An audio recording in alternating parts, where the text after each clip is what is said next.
She was absolutely charming, of course. My son, David, gazed at his bride with the kind of doe-eyed adoration you only see in movies, completely deaf to my warnings.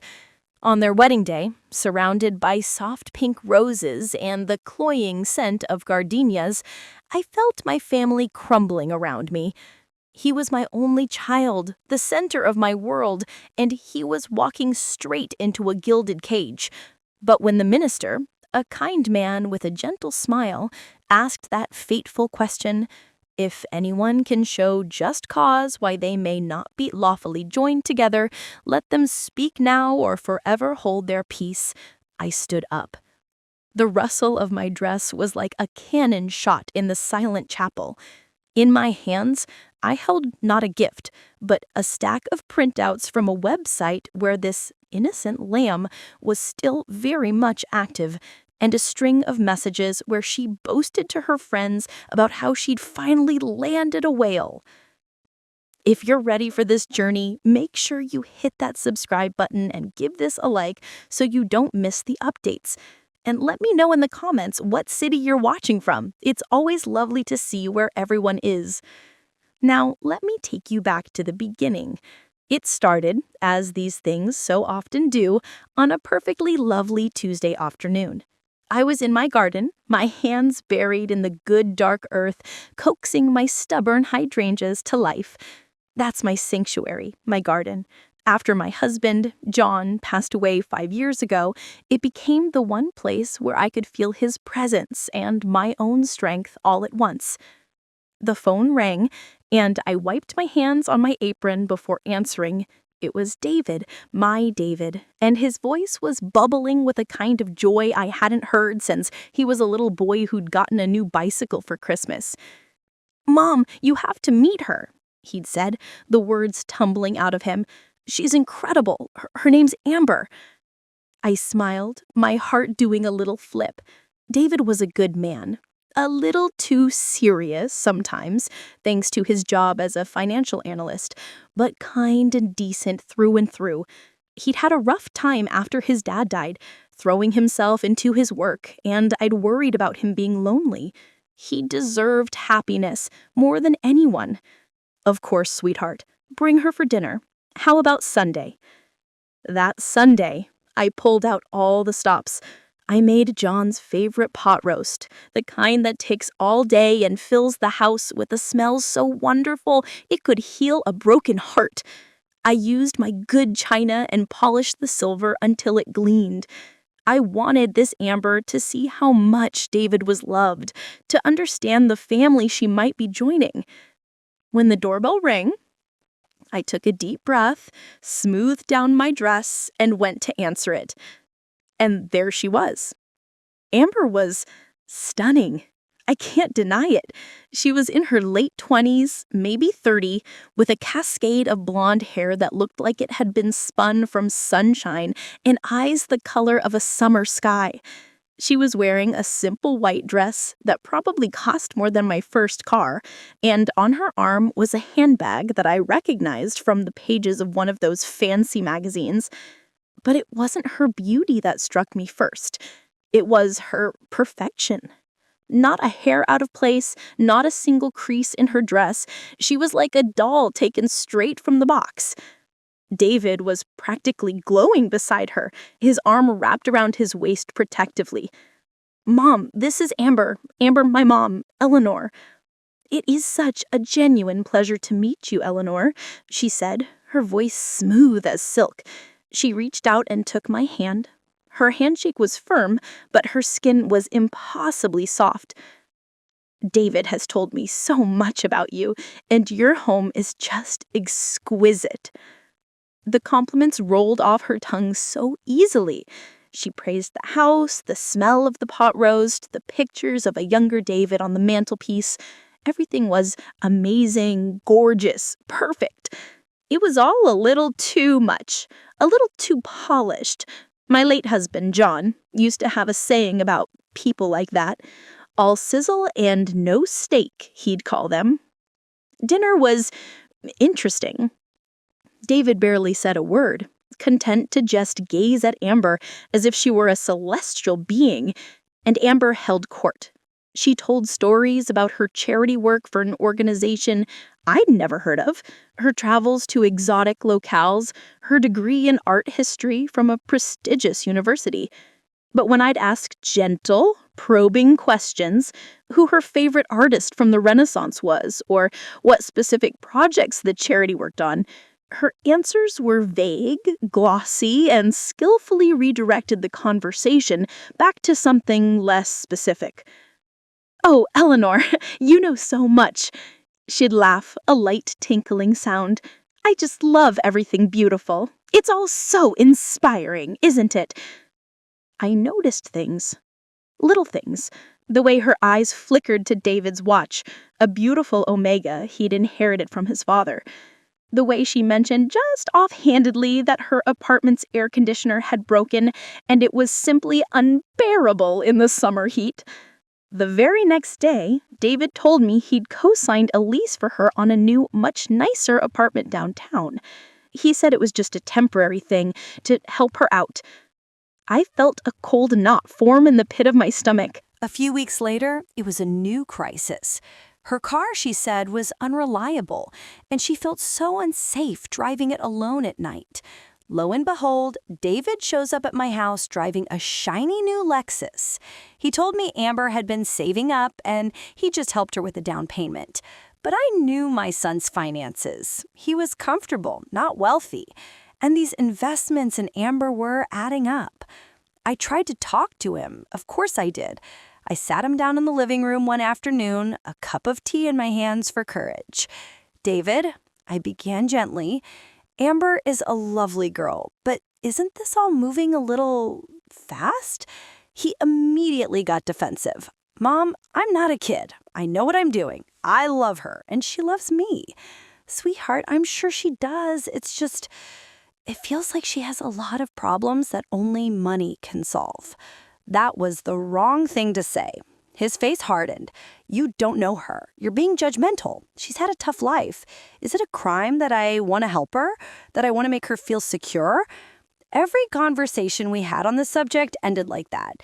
He'd shut down, accusing me of being cynical, of not wanting him to be happy. It broke my heart. It wasn't that I didn't want him to be happy. It was that I saw his happiness being built on a foundation of sand, and I was terrified of the day the tide would come in. He was so blinded by her beauty and charm, he couldn't see the carefully constructed persona. He saw a damsel in distress. I saw a very clever predator. And just when he thought he had me backed into a corner, he forgot who he was dealing with. I'm not just some little old lady who gardens. I raised him on my own for 5 years while John was stationed overseas. I balanced the checkbook, fixed a leaky faucet, and learned to spot a lie from a mile away.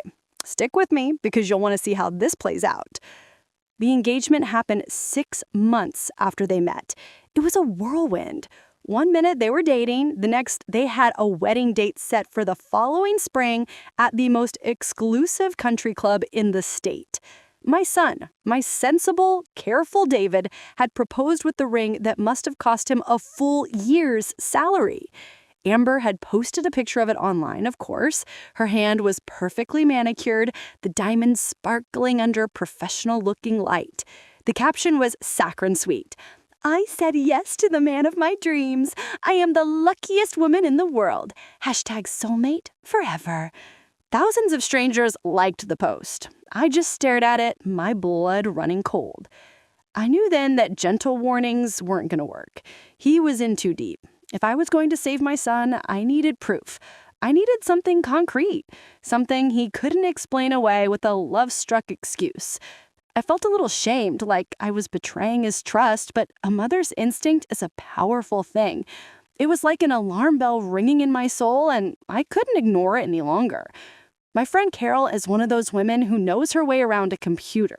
She can find a 30% off coupon for anything, track a package halfway around the world, and figure out your entire life story from a single tagged photo. I went to her house with a box of her favorite biscotti and a heavy heart. "Eleanor, you look like you've seen a ghost," she said, leading me into her kitchen. Over chamomile tea, I laid it all out. The perfect facade, the vague stories, the constant stream of financial emergencies. I told her how David was changing, pulling away from me, from his old friends, how he talked about their future in a way that seemed less like a partnership and more like a business plan he'd been sold. Carol listened patiently, her brow furrowed in concentration. When she finished, she was silent for a moment. So this Amber, she just appeared out of nowhere. No family, no old friends at the engagement party. I thought back.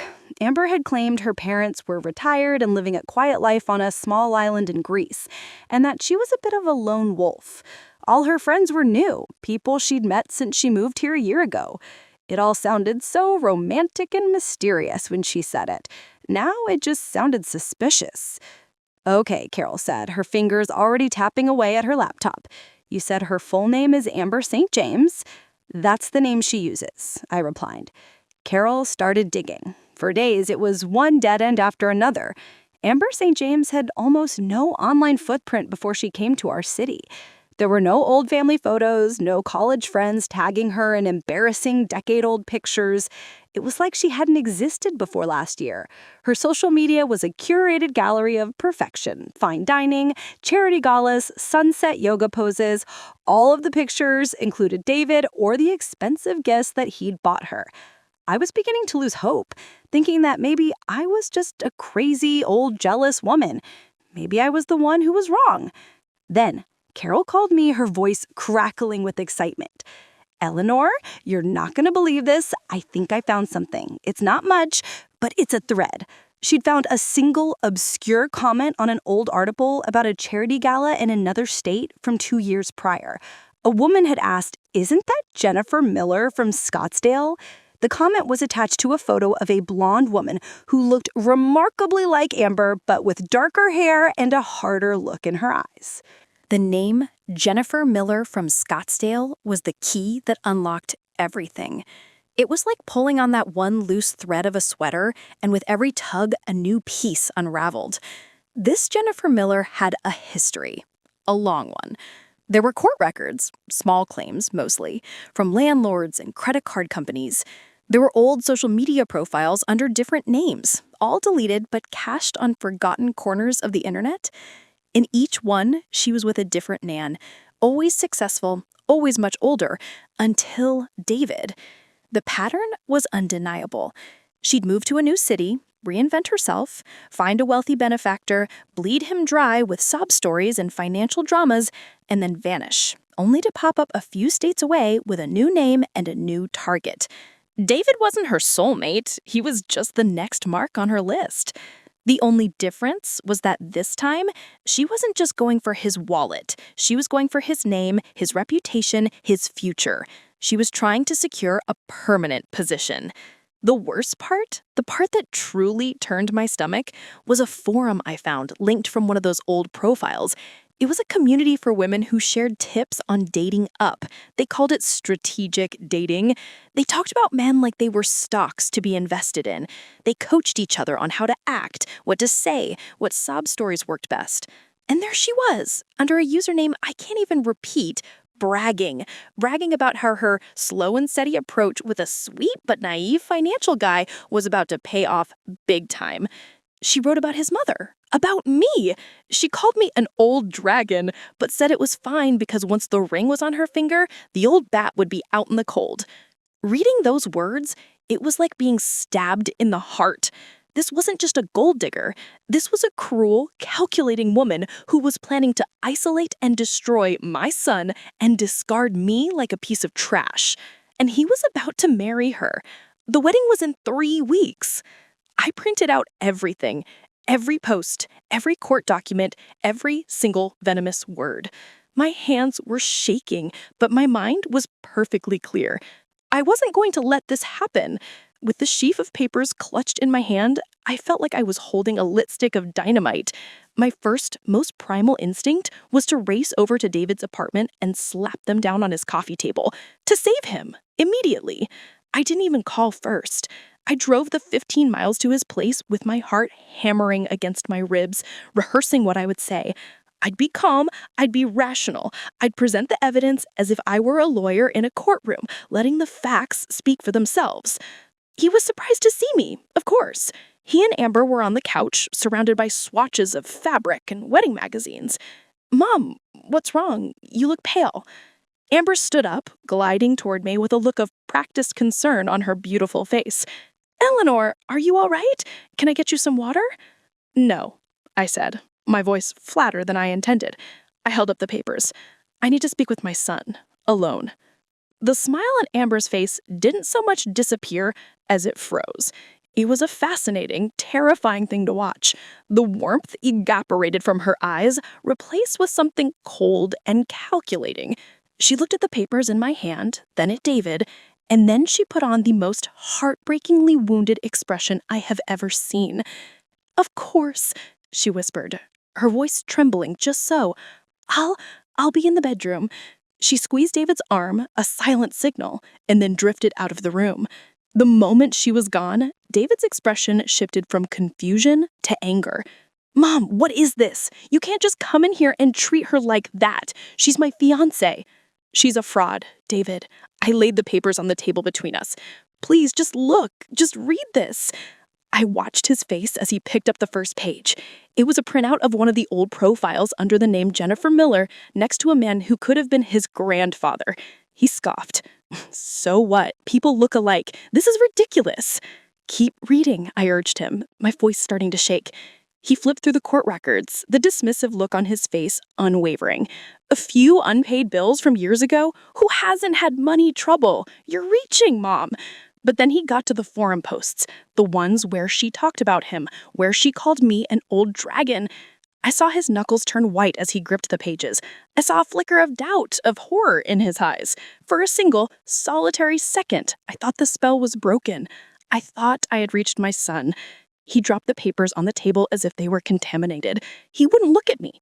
He asked, his voice low and dangerous, "Who sent you this?" Nobody sent it. I found it." "David, honey, look at the evidence." "No." He shot to his feet. "This is a smear campaign. Someone is trying to hurt her, to hurt us because they're jealous. And you, my own mother, you're falling for it."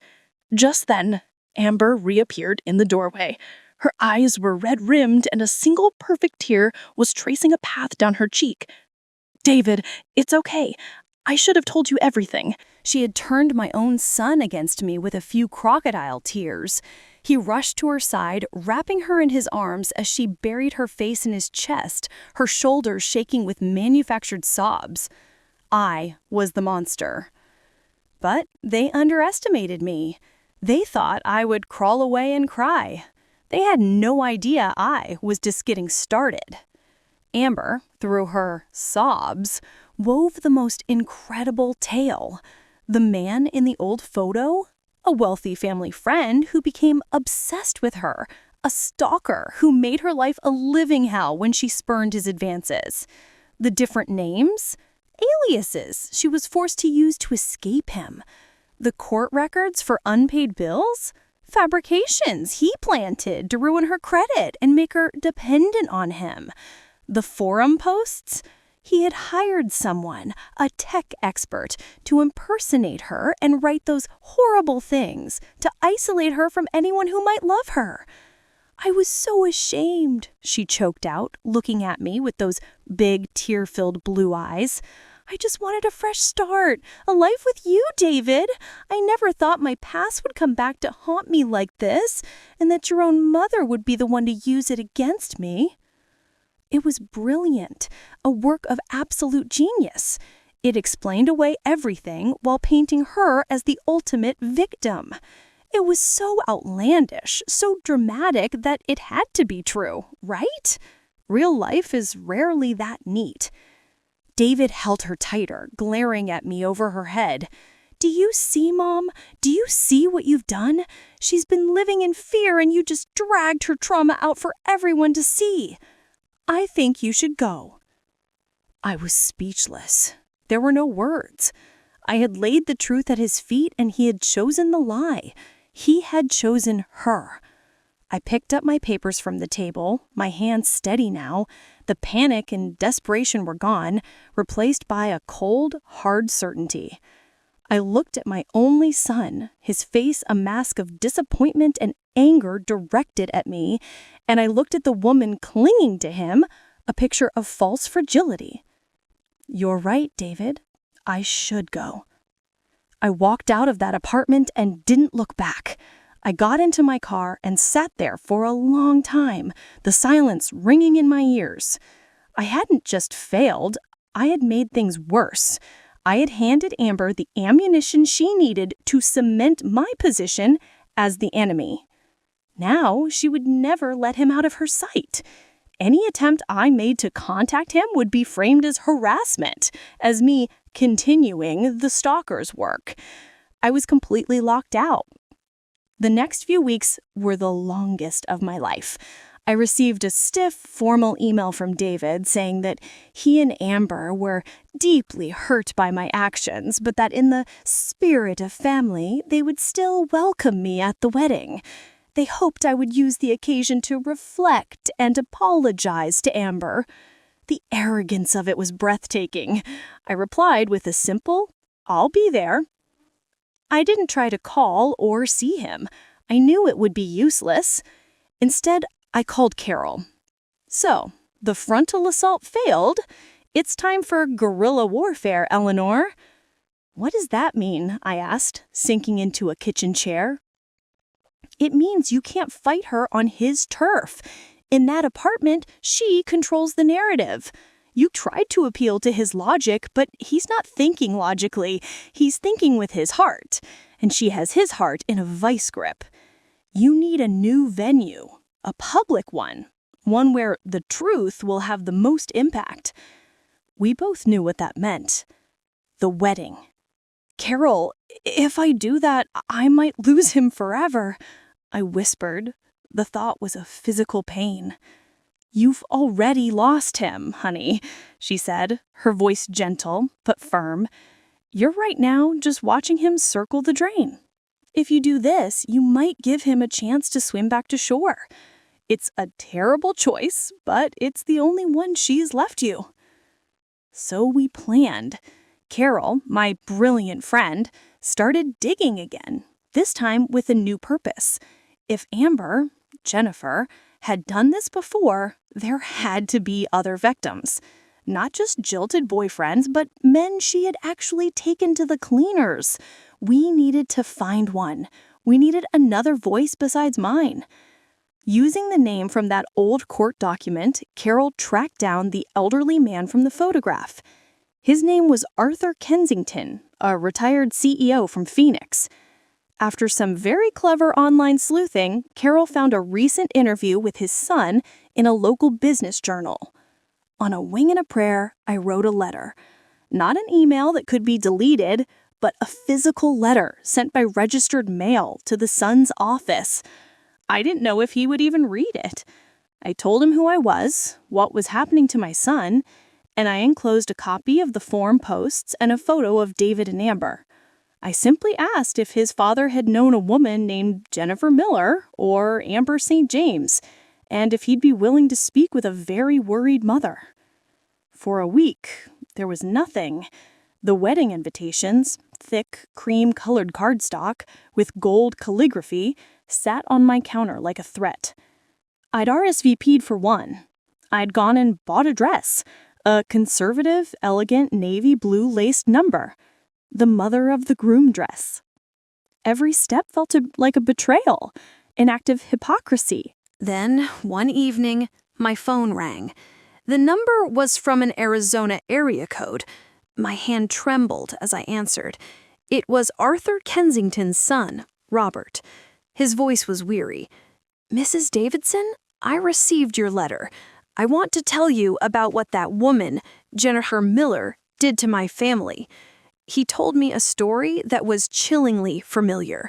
She'd met his father at a charity auction a year after his mother had died. She'd preyed on his loneliness, showering him with attention and affection. She'd spun a tale about a difficult past and her dream of starting a small art gallery. Over the course of 9 months, my father gave her nearly $200,000 for a gallery space and exclusive art acquisitions. He changed his will to include her. Robert and his sister had suspected something was wrong, but every time they tried to talk to their father, he would accuse them of being greedy and trying to control his life. One day, Jennifer was simply gone. The money was gone. The bank account she'd had him set up was cleared out. The police called it a bad investment, as the money had been given willingly. It nearly destroyed their father. It had been 3 years, and he was still a shell of the man he once was. Putting on that dress for the wedding felt like putting on armor for a battle. I now had confirmation. I had another family's story to back up my own. I wasn't just fighting for my son anymore. I was fighting for every person this woman had ever harmed and would harm in the future. I knew that by the end of the day, I would either save my son or lose him forever. There was no in between. Don't go anywhere because the moment is coming. Walking into that country club felt like stepping onto a movie set. Everything was draped in white silk and overflowing with pink peonies and hydrangeas, my favorite flowers. A detail Amber had probably pried out of David to make me feel included, which somehow made it even more insulting. The string quartet was playing something light and airy, but to me, it sounded like a funeral dirge. Fake smiles were plastered on every face. Amber's friends, a gaggle of women who looked just as polished and manufactured as she did, eyed me with a mixture of pity and contempt. They'd been fed the story, I was sure, of the jealous, unstable mother-in-law-to-be. I saw David just before the ceremony started. He was standing with his groomsmen, looking impossibly handsome in his tuxedo, the one his father had worn at our wedding, altered to fit him. For a moment, my resolute faltered. My baby boy. All I wanted was to rush over, hug him, and tell him it was all going to be okay. But when his eyes met mine, there was no warmth, just a pained, formal politeness. "Mom," he said, walking over, "I'm glad you came." "I wouldn't miss it for the world," I replied, and the double meaning hung in the air between us. Amber swept in then, a vision in a mountain of white lace, a diamond tiara sparkling in her perfectly coiffed hair. She was flanked by her bridesmaids. She looked at me, a flicker of triumphs in her eyes, before arranging her face into a mask of sweet forgiveness. "Eleanor," she said, her voice dripping with condescension, "I'm so glad you decided to be here for David's big day. It means the world to us." She made a show of squeezing my hand. It was a power play, meant to show everyone, especially David, how magnanimous she was being in the face of my supposed cruelty. I just smiled, a tight, thin smile. "I'm here for my son, Amber." She held my gaze for a second longer, a silent battle of wills passing between us. She thought she had won. She thought I was a defeated old woman who had come to witness her final victory. She had no idea that I wasn't waving a white flag, I was planting a landmine. I found my seat in the front row, my small clutch purse in my lap. Inside, folded into a neat square, were the printouts. The forum post about me, Robert Kensington's story, which I had transcribed and asked him to confirm via email, a printout of which was also included. My hands were sweating. My heart felt like a hummingbird trapped in my chest. I watched the flower girl sprinkled petals down the aisle. I watched the bridesmaids float past. And then I watched my son take his place at the altar, his face alight with joy that I knew was built on a foundation of lies. When Amber walked down the aisle on the arm of some man they'd hired to play her father, the whole room seemed to gasp. She was a picture of bridal perfection, but all I could see were the cracks in the porcelain. The ceremony was a blur of pretty words: love, honor, cherish, fidelity, truth. With every word, the lump of ice in my stomach grew harder. I kept my eyes on David. He was mesmerized. When they turned to face each other to say their vows, Amber began to cry, her voice thick with emotion, as she promised to love and protect him forever. It was an Oscar-worthy performance, and the whole room was eating it up. Several people were dabbing at their eyes with tissues. I felt sick. My heart was pounding. My hands were clammy. This was it, the point of no return. What happened next would change all of our lives, forever. Stick with me now. This is the moment everything broke open. Then the minister smiled benevolently and said the words, the 9 words that were my cue. If anyone can show just cause why they may not be lawfully joined together, let them speak now or forever hold their peace. A heavy silence fell over the room. 1 second passed, 2, 3. I saw the relief wash over Amber's face. She turned to David with a triumphant, radiant smile. She'd done it. I stood up. The sound of my chair legs scraping against the marble floor echoed through the chapel. Every head turned towards me. The string quartet, which had been playing softly, trailed off into a confused silence. David's face crumpled in a mixture of horror, anger, and embarrassment. Amber's beautiful smile vanished, replaced by a mask of pure, unadulterated fury. For a fraction of a second, the mask slipped, and I saw the cold, hard predator beneath. "Mom, sit down," David hissed, his voice cracking. I ignored him. I opened my clutch, my hands surprisingly steady, and took out the folded papers. I am Eleanor Davison. I am David's mother. "I know this is a shocking and terrible moment," I began, my voice clear and strong, projecting to every corner of the room. "But I object to this marriage. I object because it is based on fraud, and I have evidence that this woman is not who she says she is." A collective gasp went through the crowd. Amber started to sob, loud, theatrical sobs. "David, she's trying to ruin our day. I can't believe she would do this." "Her name," I continued, my voice rising above Amber's wails, "is not Amber St. James. Her legal name is Jennifer Miller, and she is a professional predator who targets lonely men for their money." David took a step toward me. "That's enough, security." "Is it, David?" I asked, my eyes locked on his. I unfolded the first piece of paper. "Then let me read you something your loving bride wrote about you on an online forum just 6 weeks ago under the username Newport Princess." I cleared my throat and read loudly, clearly. "My financial guy is totally hooked. So sweet, but honestly a little dense. The mom is a suspicious old dragon, but he's already picking me over her. Once I have the ring and the prenup assorted, or lost, LOL, the old bat will be history. The whale is landed, girls. Payday is coming." A wave of murmurs and whispers swept through the guests. I saw people pulling out their phones. The word whales hung in the air, ugly and undeniable. David had frozen in place. His face was white as a sheet. Amber shrieked, "That's a lie! It's a forgery! David, you can't believe this insane woman! I love you!" "And there's more," I said, turning to the second page. "Before my son, there was Arthur Kensington of Phoenix, Arizona, a grieving widower whom Jennifer Miller convinced to give her $200,000 for a gallery that was never built.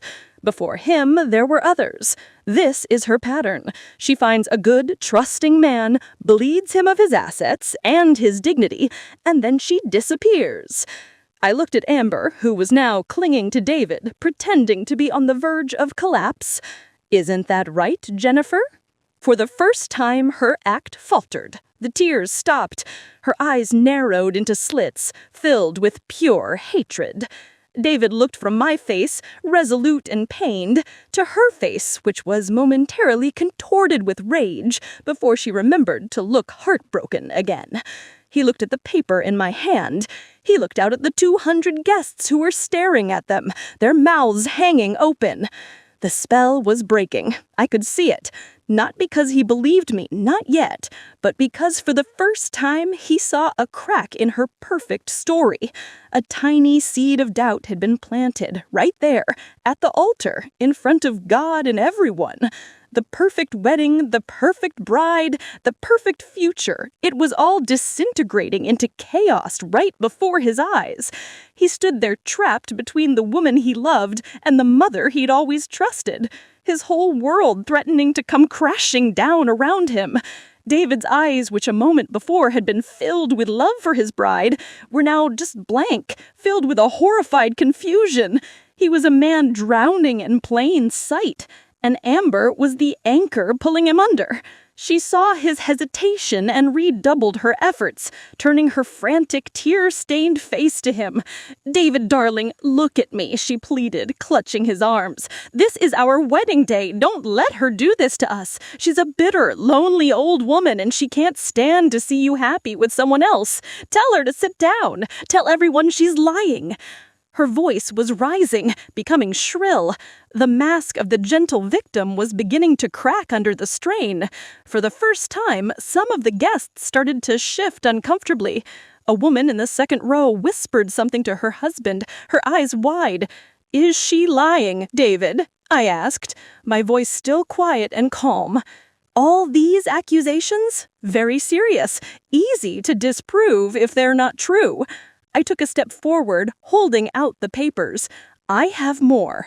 Records from Scottsdale, Los Angeles, a different name in each city, but always the same story. "She's crazy," she screamed, dropping David's arm and taking a step toward me, her face a snarl of fury before she caught herself and turned back to David. "Baby, please, let's just finish the ceremony. We can deal with your mother's episode later. Please." She was trying to regain control, to pull him back into her orbit to finish the transaction. But the doubt was now a gaping chasm between them. The trust had been irrevocably poisoned. David looked at her, truly looked at her, not as the angel he'd imagined, but as the woman standing before him, her eyes flashing with desperation. He looked at me, the mother who had raised him, who had nursed his fevers and cheered at his graduations, who had loved him unconditionally his entire life. He looked at the ugly words on the paper I held, words that had supposedly come from a keyboard warrior, but that now sounded chillingly plausible in Amber's frantic, high-pitched voice. "Amber," he said, and his own voice was raw, almost unrecognizable. "Just tell me it isn't true." It was a lifeline. He was begging her to give him a reason, any reason to believe in her again. And this is where she made her final, fatal mistake.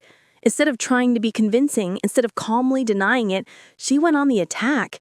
"How dare you even ask me that?" she shrieked. "After everything I've shared with you, you would take the word of her over mine, your own fiancé, at the altar?" The wedding planner, a woman with a stiff blonde bob and a headset, was scurrying down the aisle with 2 large security guards. They were closing in on me. This was it, the last chance. "David," I said, locking eyes with my son, "don't look at me, look at her. Ask her to see the messages on her phone right now, the ones to her friend she calls Kiki Lux." A flash of pure animal panic crossed Amber's face. It was instantaneous and completely unguarded, and David saw it. "What?" she stammered, instinctively clutching the small beaded white purse that hung from her wrist. "My phone? This is insane. This is a violation of my privacy." The security guards had reached my row. "Ma'am, you need to come with us." "No," David said, holding up a hand. The guard stopped. He turned to Amber, his face now a mask of cold resolve. "Give me the phone, Amber." "I will not. This is humiliating." She began to back away from him, her eyes darting like a cornered animal. "Our perfect day, ruined." She spun around, perhaps to make a run for it, but her heel caught in the thick silk runner on the floor. She stumbled, crying out as she fell to her knees. Her beaded purse flew from her wrist, skittering across the marble floor and spilling its contents. A lipstick, a compact, and her phone, which landed face up.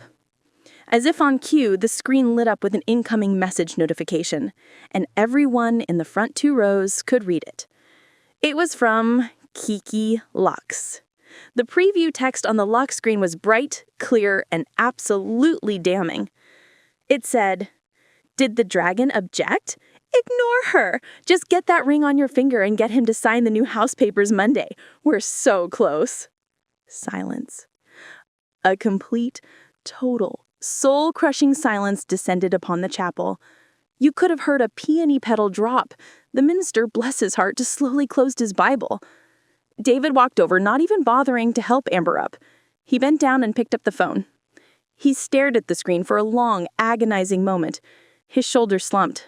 The last vestige of hope, of love, of belief just drained out of him, leaving him looking hollow and old. He didn't yell. He didn't rage. He just looked at the kneeling woman in the ridiculous white dress, her face a mess of shocked fury, and said 2 words, his voice utterly dead. "It's over." Then the true Jennifer Miller finally emerged. The performance was done. The curtain had fallen. She scrambled to her feet, her face contorted with a venom that was truly shocking to behold. She screeched at him, "You stupid fool! I had you! I had it all! And you let your mommy ruin it! You'll be sorry! You'll die alone!" She turned to me, pointing a trembling manicured finger, "And you, old bitch, I hope you rot!" With that, she gathered up the skirt of her $1,000 dress and stormed down the aisle, shoving guests out of her way, her sobs now real, but they were tears of rage, not of sorrow. The back doors of the chapel slammed open, and then she was gone. The room erupted in a chaotic cacophony of whispers. David just stood there, swaying slightly, holding that phone like it was a snake that had bitten him. I walked up the aisle to him, my legs trembling with the aftermath of adrenaline. The security guards just backed away, looking utterly bewildered. I put my hand on my son's arm. He flinched at first, then he turned and fell into my arms, burying his face in my shoulder. He wasn't crying. It was worse.